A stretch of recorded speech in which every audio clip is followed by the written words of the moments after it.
Mark, thank you for joining us. Thanks. What brings you to the World Future Energy Summit 2017? So we come here every year. I work for an international law firm called Chadbourne. We've got a few of our lawyers that are here this year talking about various topics, such as distributed solar, also how low the price of solar PV can go in this region given recent bids, and also about Saudi's big renewable energy program and how the program can be financed. So a few hot topics this year.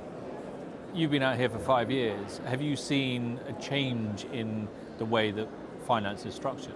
I think one of the trends that we've seen in the last few years, particularly in the last year or two, has been a trend towards distributed energy, and particularly in the solar sector with, for example, Dubai having implemented a net metering program. That means that we're not only focusing these days on these large-scale utility projects, these IPPs, but we've also got smaller developers doing solar rooftop projects, net metering. Also in Jordan, you have wheeling regulations. So what that means is that some of these small developers are going ahead and financing these projects on balance sheet with a view to later refinancing with debt once they've got enough of a sort of critical mass of projects. So that's something very different to what we've seen in the last few years, where it's been generally big government-led projects with huge players and limited recourse financing from the outset.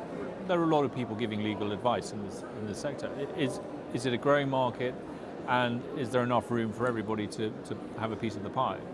Yeah, I think this last year or two, we've seen a pretty big step up in terms of growth of the renewable energy industry. And I'd say mainly in the solar PV industry, that's where the emphasis has been, just because the costs have just reduced so much. In the last 10 years or so, costs have reduced by about 60% in the PV sector. For the cost of an installation outright.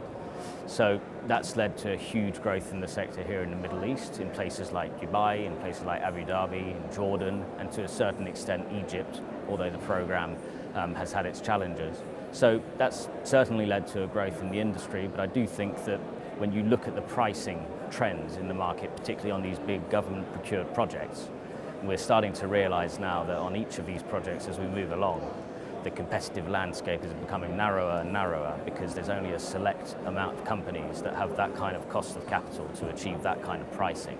So I think we're seeing a little bit of a sort of contradictory trend in one sense. On one hand, on these big government procured projects, we're seeing a narrower landscape, as I said, but on the other hand, we're seeing the growth of distributed solar with all sorts of sort of smaller, slightly different players coming into the market. So I do think that over time, what it means is, we're developing a value chain with a wider sort of array of different players, but with different market segments developing.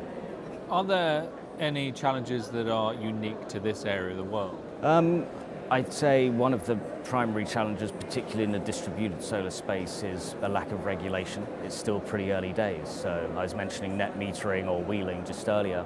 There's only 2 markets in this region in the Middle East that actually have implementing regulations. And I'd go even further than that actually have comprehensive laws for renewable energy. Jordan is one of the only countries that has a comprehensive renewable energy law with regulations that have been implemented pursuant to that. And that's really a standout market in this region. And arguably that's also why it's one of the markets that's evolved so rapidly relative to the rest of the region. Dubai is also the only other market apart from Jordan that implemented net metering regulations.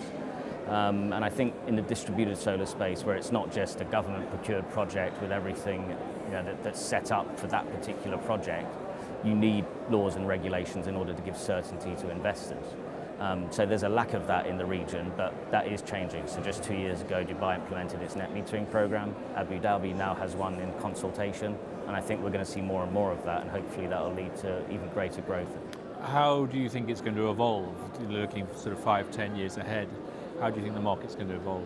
I think at the moment, Middle Eastern governments, particularly oil-rich Gulf states, are realizing that this is really, a moment for solar, that it really makes sense. There's an actual business case. It's not just for environmental reasons that governments would want to do renewable energy projects. So I think that in the next few years, given the pricing trends, we're going to see more and more procurements coming from governments. The question with the pricing is how many developers are going to want to actually do these projects.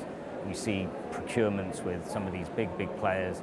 They win the project, but then when the next one comes up in another jurisdiction, they don't seem to have the appetite to bid on that project. So to what extent have they taken too much exposure on the last project?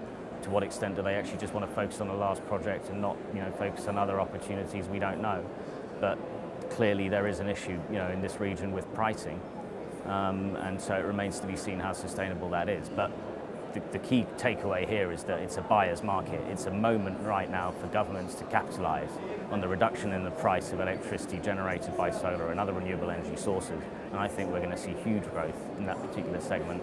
On distributed solar, I think as long as we get these governments bringing over these new regulations in order to give these energy developers more certainty, then I think we'll see a lot more of that too.